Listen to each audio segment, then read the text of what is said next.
Video 33, The Great Flat Earth Deception, Part 1 of 2. As far as I know, this is the first video specifically about the massive psyop that Flat Earth is. I'm approaching this subject from the psychology of false dichotomies. False dichotomies are set up with the leaders of both sides being controlled and both sides lying. This video is coming from a totally different angle from any other Flat Earth debunk I've seen, which were all done by NASA promoters. Also, I was conned myself for a while, more of that later. Most people watching this will believe the Earth is flat. Do yourself a favour and watch it to the end, because you won't believe the Earth is flat at the end of this. The false dichotomy is Flat Earth versus NASA, both of which are lies. And it is linked to another false dichotomy, evolution versus the Bible, both of which are also lies. The truth lies outside of these conditioned choices that are pushed upon us. The truth, by the way, is simply that the Earth is not flat, we have not landed on the moon, and surprisingly there is scientific proof of creationism, intelligent design. I'm going to do a video on that. And the Bible is man-made. But this video is about Flat Earth. The Flat Earth gurus lie about the Earth being flat, and their opponents lie about NASA rocketry and satellites. In part 2, the next video, I'm going to talk about the very powerful psychological con trick that both sides use in this false dichotomy. There is some reality in this statement, some disclosure in what was reportedly said by this CIA man. It doesn't matter if he said it or not. Actually, he didn't exist, he was an actor. But it was stated by somebody, and it is a form of mild disclosure. Apart from this guy, William Casey, I will probably be mentioning either in part 1 or part 2, Einstein, Newton, Darwin, and Alex Gleason. Well, Alex Gleason very soon. I'll say this just once. It doesn't matter for the purposes of this video if these people are composites or veneers, fronts, actors, which they were if you know anything about the actor-based reality. Their works exist, and I shall be talking about their works and using their names. I'm not going to complicate things. Now, as in the 1800s, Flat Earth has been pushed simultaneously with Christian revivalism. The links between them will be analysed in part 2. So where exactly am I coming from? I used to believe, but not for long, both in Flat Earth and Christianity. I never really got into Flat Earth, but I did buy it. I'd like to say I thought, oh, that's a possibility. But no, embarrassingly I bought it. I thought, wow, another huge lie. I was a bona fide flatard, forgetting all that I had learnt and casually proved to myself years ago as an amateur astronomer. However, I put Flat Earth on hold in my mind, waiting until I could spend time figuring out if there was a working model and what it was.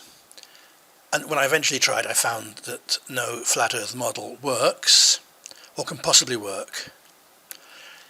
But not to worry, I discovered that there is a model that works perfectly in all situations, for all seasons, to quote Robert Bolt, and that of course is the globe. I did ask a lot of questions in my attempting to find a working model of the Flat Earth gurus, and that was very telling in itself because of course they didn't want to answer me. They deleted me and blocked me, so that came to nothing. So I never wanted to make any videos about Flat Earth, but some of my early videos were influenced too much by Christianity. I've now made many of them private, out of sight. Even with those videos, it was mainly using analogy and metaphor, which still stands. I'm glad I was a Christian, although I never really believed in Christ. I now know the Bible and Christianity. And I'm also glad, of course, that I later rejected it, as creationism, whatever it is, must be totally different from the God of the Bible, who you can't deny is somewhere on the jealous, vindictive and irrational spectrum. Weird thing, I always said to myself, this book, the Bible, may be madness, but I just like the sociability of it all. I guess that's cognitive dissonance. Sociability, that is, with fellow Christians, although they all believe different things. But they all believe in creationism. So they don't actually need Christianity. They just don't realize it. But religion gives a spiritual roadmap, and we like a roadmap. The Bible is an imperfect and corrupted roadmap, but that's what made it more of a challenge to analyse, more interesting. But in reality, we have no roadmap, just our guesses. Among conspiracists, the percentage of flat earthers is far, far higher. It is the vast majority. Most people watching this video right now believe in flat earth. Most conspiracists know that we've not landed men on the moon, that the International Space Station is a film set, that 9/11 was CGI planes, and they also think they know that the earth is flat, because on each of those 4 subjects they've seen 100 YouTube videos.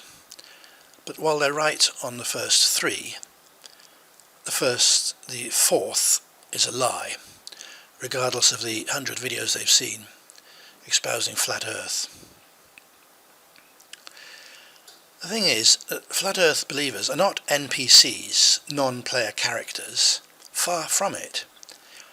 They've been switched on by the Matrix, to use a metaphor that Hollywood has given us, but a great metaphor, so why not use it?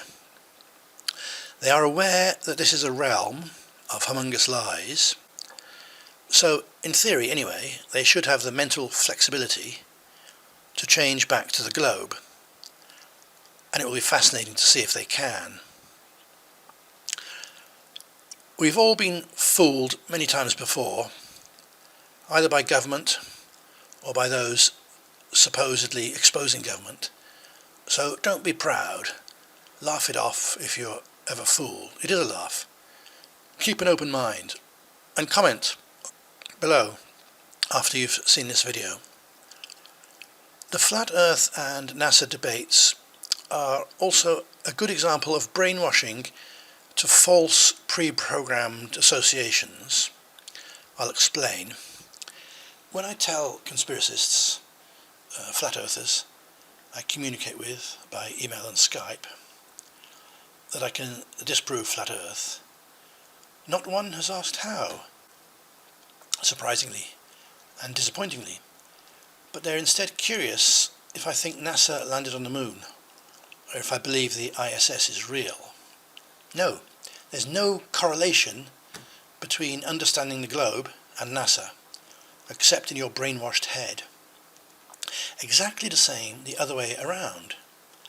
If I tell a NASA tard I can disprove artificial satellites, in many ways actually, they ask, often this has happened, they ask if I'm a flat earther. No, there's no real correlation, just your brainwashing.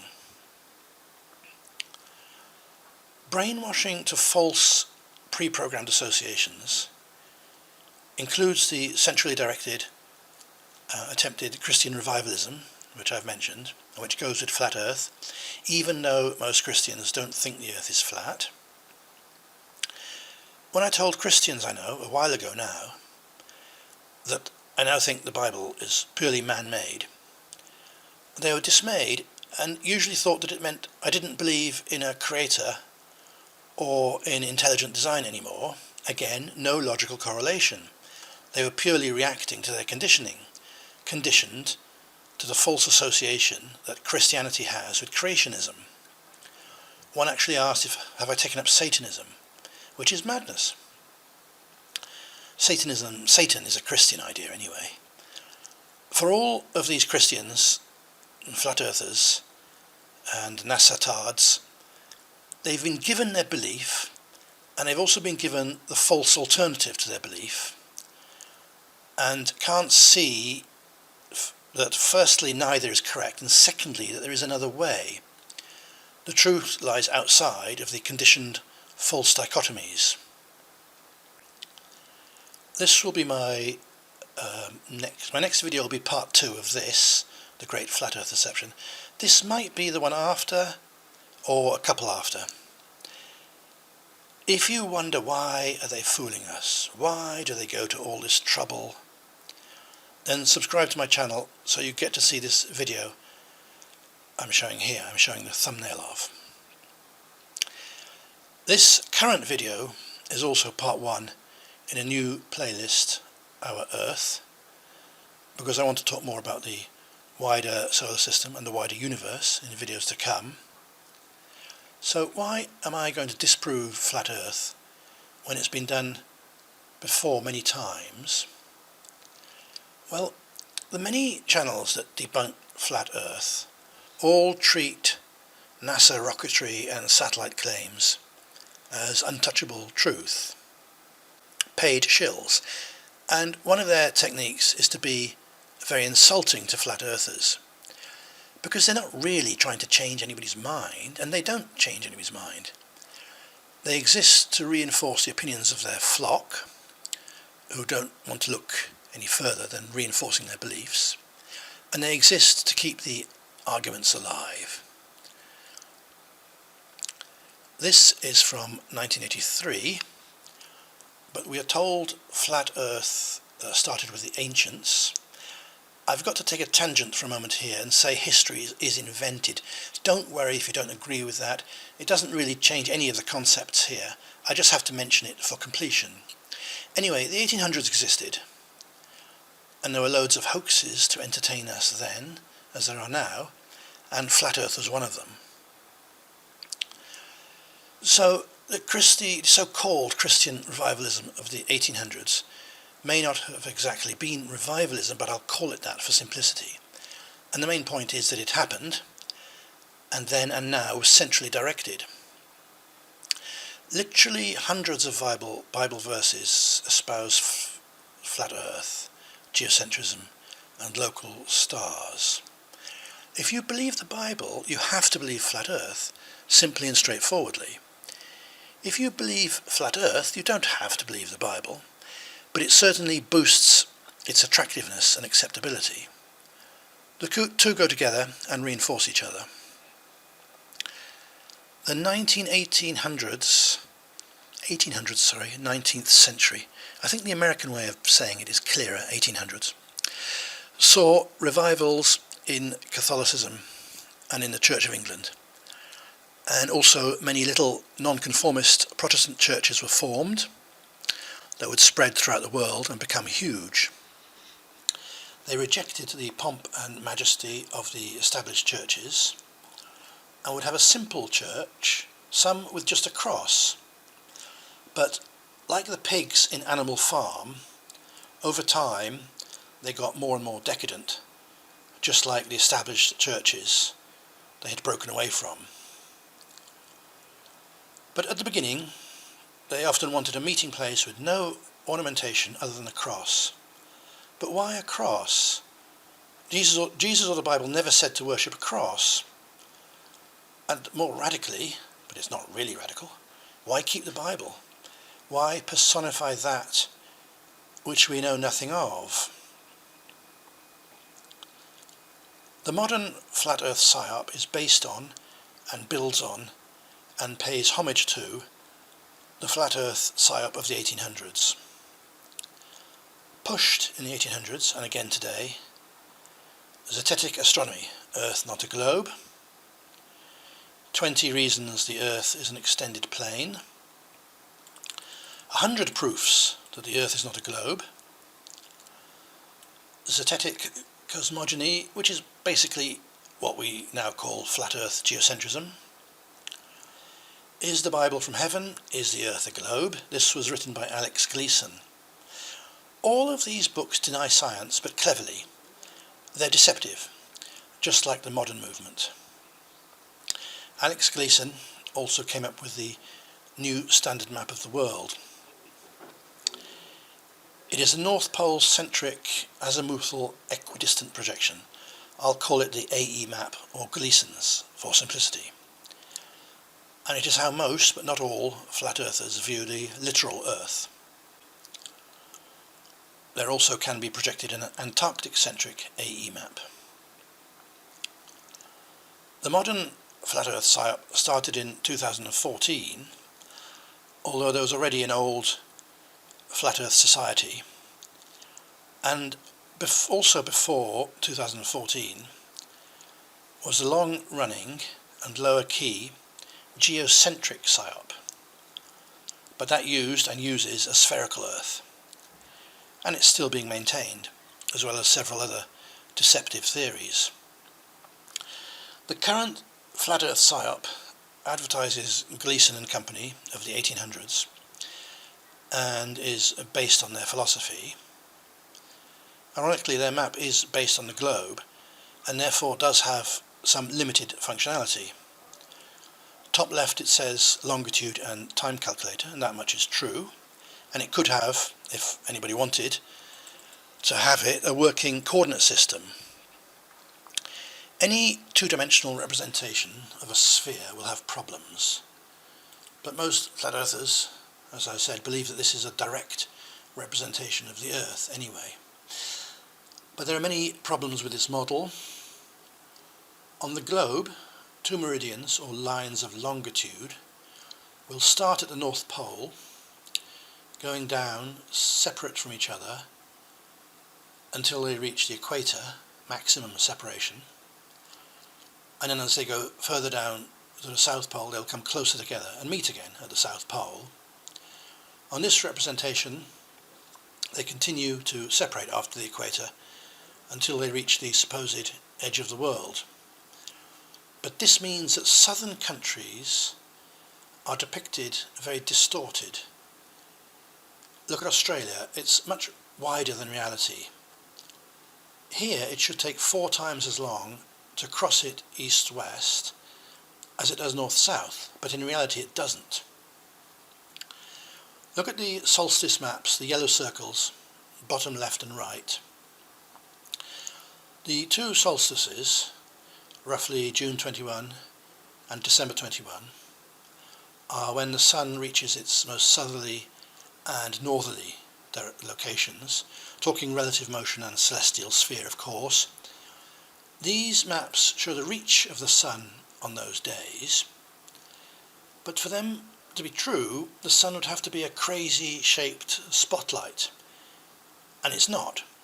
It's not a spotlight at all. It can be seen from all directions, north, east, south, west. You can see this for yourself in a single car journey. If you're travelling on the motorway, south to north, and you start off with the sun in the east, and you see it northeast of you, you can pass each other, relative motion, and then you're in the north, and you see it southwest of you. So you've seen it from all directions. It shines everywhere on the hemisphere of the Earth that it faces at the time.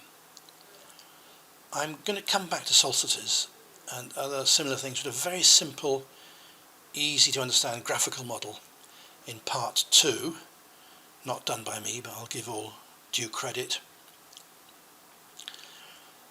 Let's meet the main flat earth gurus on the left here. Eric Dubay, top left, David Weiss, bottom left. Weiss or Weiss, I don't know how he pronounces it. I have to take a brief diversion into the actor-based reality for completion, but it will only take a minute, and it's not actually a diversion as these people do play other characters, and actor-based reality exists whether you believe it or not. And incidentally, it's a bigger joke than even the flat earth joke. Now, in my videos that are specifically actor-based reality, e.g. my last 3 videos, I usually put their faces side by side of the 2 instances and do things like a bone structure analysis, etc. This isn't such a video, so I'm not going to do that, but you can do that all yourself anyway. This is Eric Dubay, except that here he's not playing Eric Dubay, he's playing another of his roles, a Monaco royal prince. And here he is in his Chris Gama role. I've mentioned a singer in one of my early actor-based reality videos, and he plays other characters. And here is David Weiss, There is no high-definition photo of him online, and there is no high-definition photo of his alter ego either, who we shall see in a second. No surprise that there's no high-definition photo, he knows what he's doing. He's wearing a rubber attachment stuck on his nose. Can you see the L shape? Most people will just not notice that at all. This attachment has the effect of making the bottom of his nose flatter.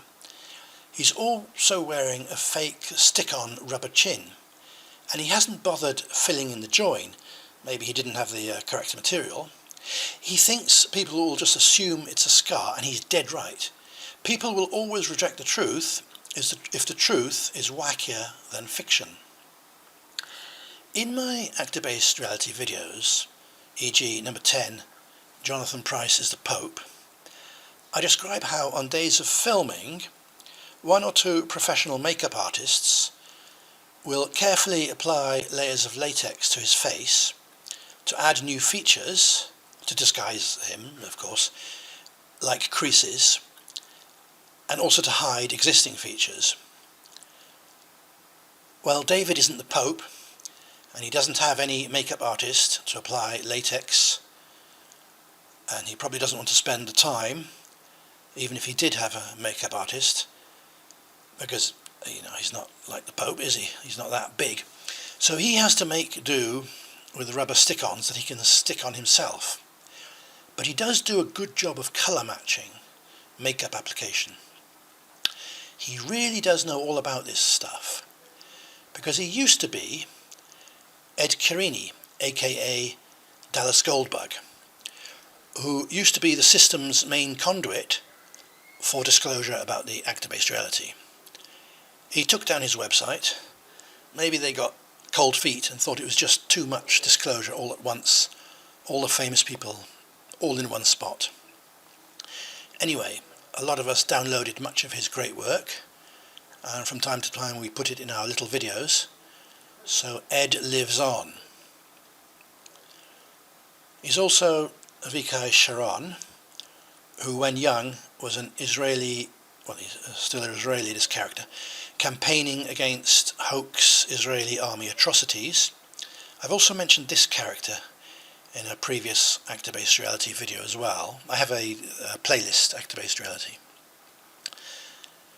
I haven't looked into Patricia Steer, but I'm sure, this is another flat earth guru, I'm sure about the guru that follows her and the two I just did.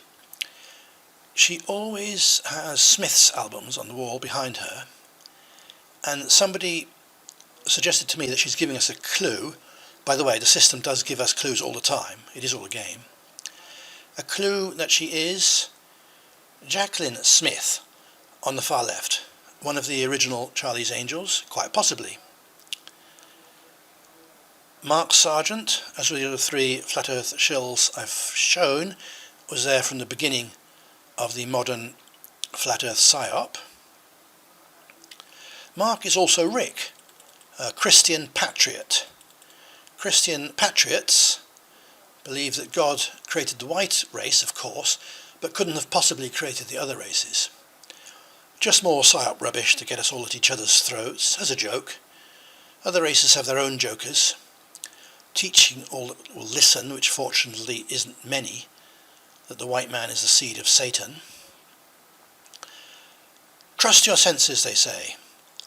Wherever you go on Earth, it looks flat.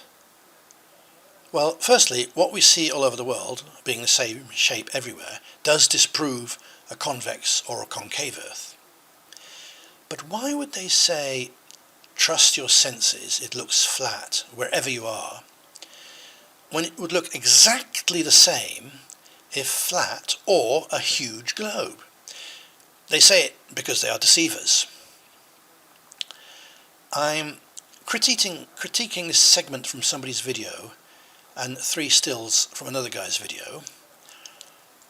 I'm not mentioning who they are. I don't want to pick on these 2 guys, not that they should care about my small channel, because I'm using them randomly as an example of something which I shall explain later.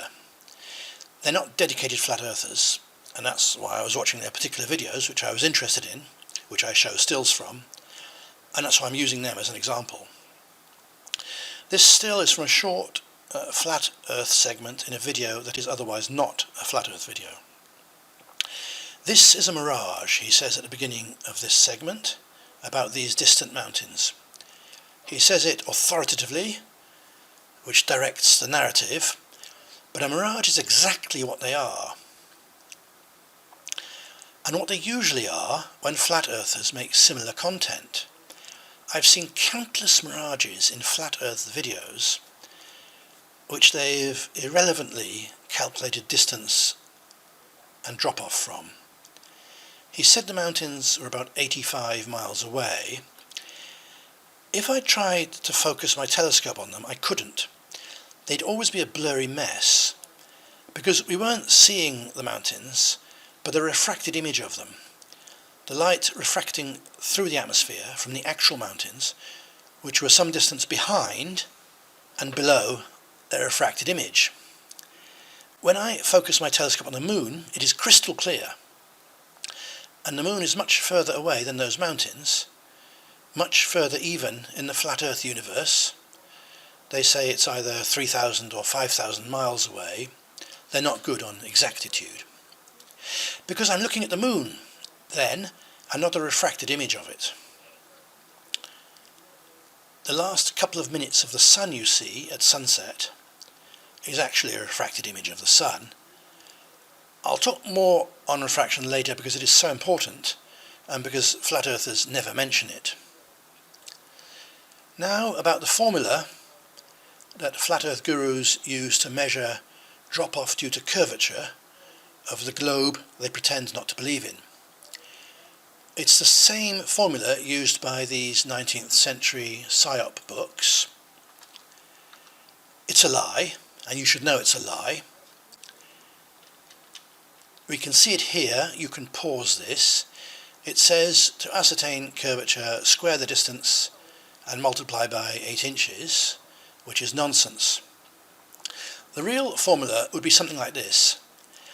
Flat earthers never take into consideration refraction, and never even take into consideration the height of the observer, i.e. the observer's eye line, both of which dramatically change everything.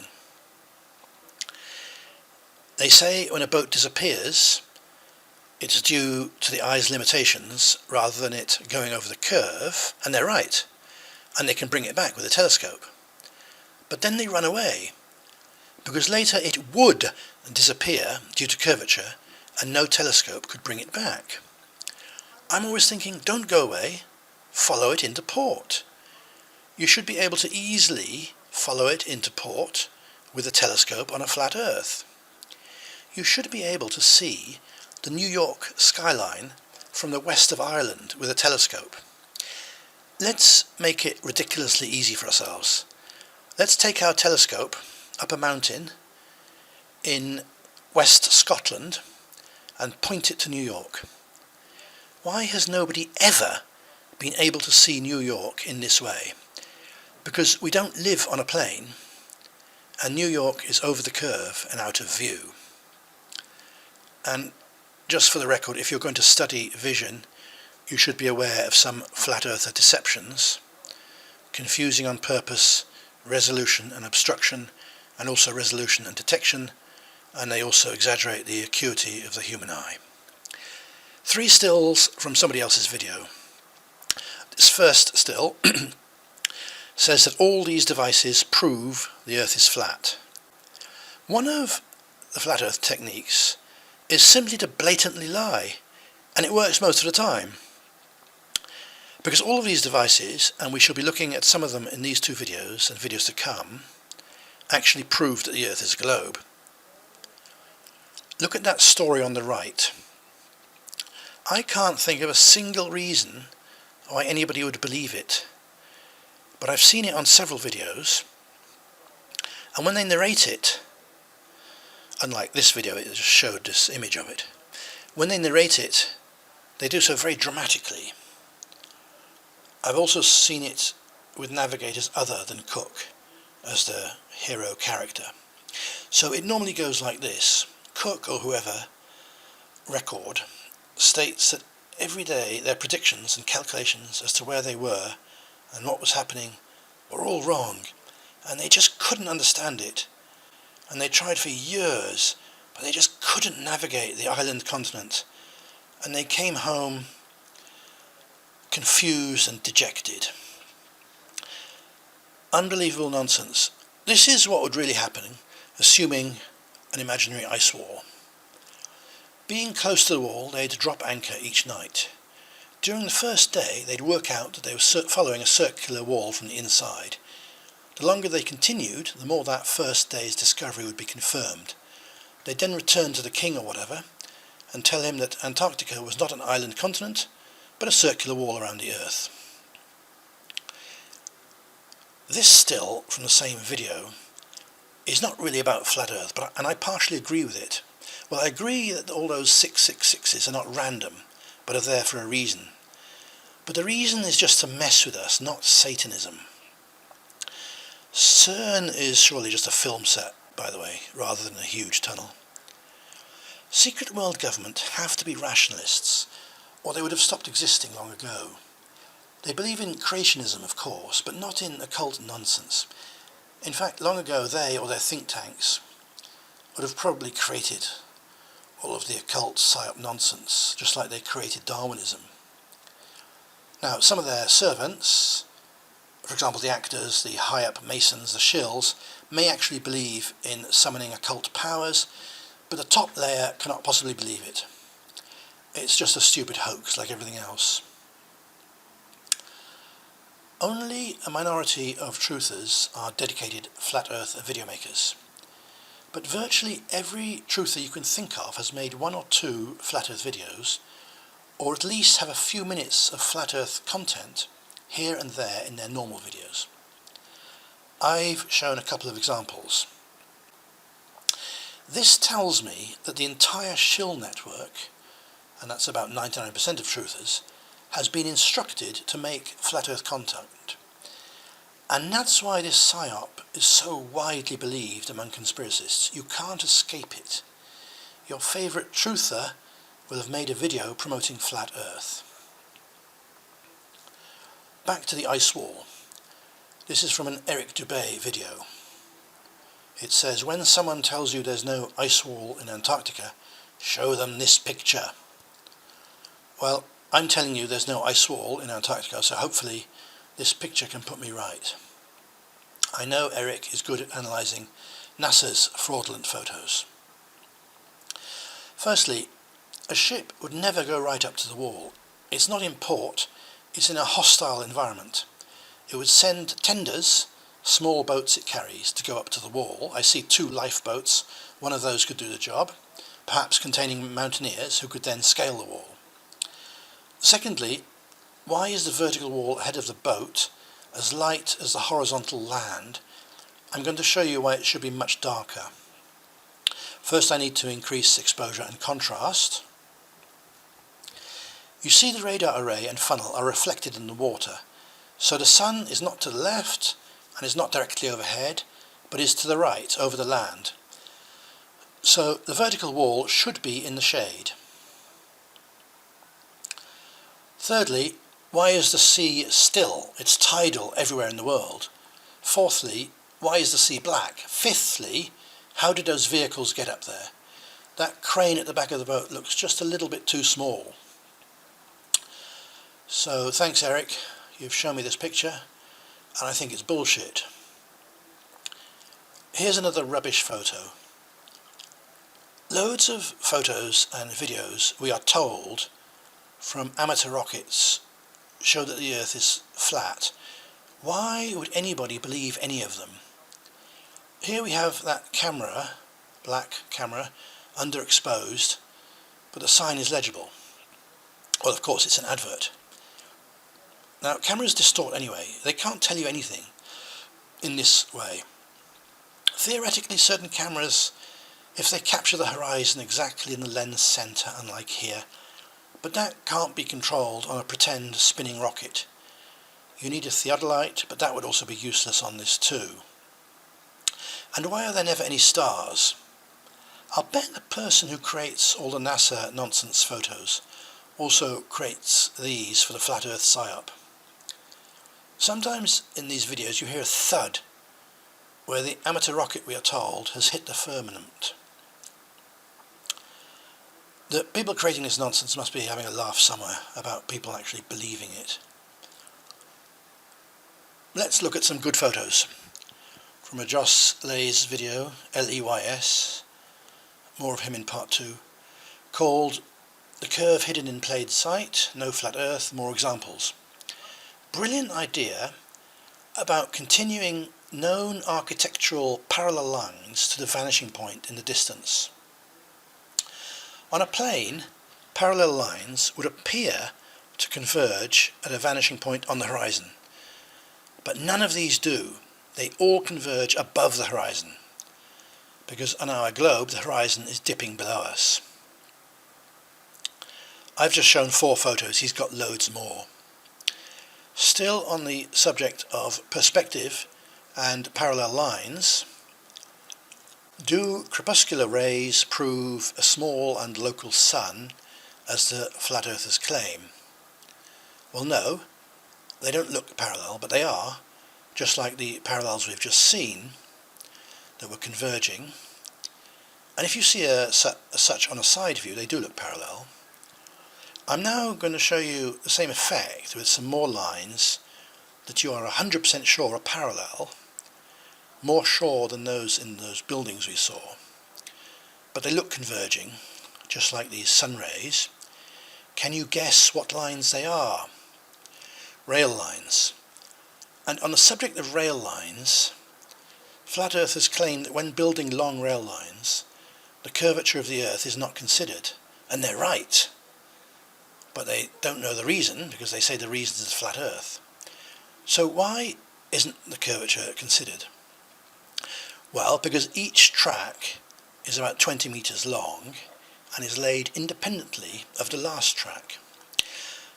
Let's say the left track here was laid first, then the right hand sleepers are laid flat, these old ones seem to have sunk, and then the next track is laid on the sleepers, and only then are they clamped together.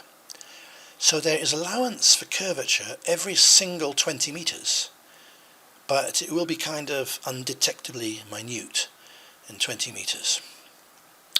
They also say curvature is not accounted for in the construction of long bridges. But now they've resorted to blatant lies again, because it is accounted for with bridges. Just do your own research and don't lap up everything they feed you. Flat Earth gurus say the horizon rises to eye level, as on the right here, and on a globe it should drop off. Well, they're lying again, because it does drop off, as we shall see with theodolites. And remember, the human eye is limited, and the Earth is like really, really big. Actually, if it was flat, due to perspective, it would rise right up in the sky. This is a theodolite. It measures angles, and modern ones also distances, and modern ones have a computer, and they can show drop-off of horizon due to curvature. They've been around a long time. This is an old one. Next time you pass a building site, ask a surveyor if he thinks the Earth is flat. Pause these next 3 images about theodolites if you want to read them. I am going to briefly describe them. Here is the view of the horizon drop-off from a theodolite.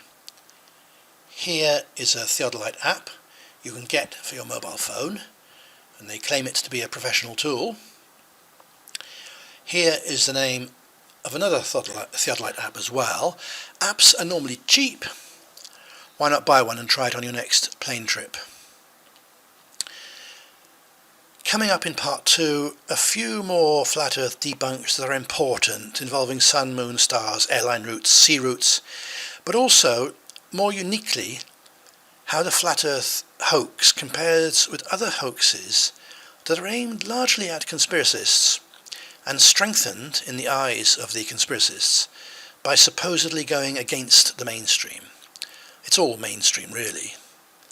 Also about the general philosophy of aiming the flat earth hoax with Christian revivalism together at conspiracists. Yes, folks, they're laying on all this entertainment just for us, so we should enjoy it. Why not? Nobody dies, nobody gets hurt.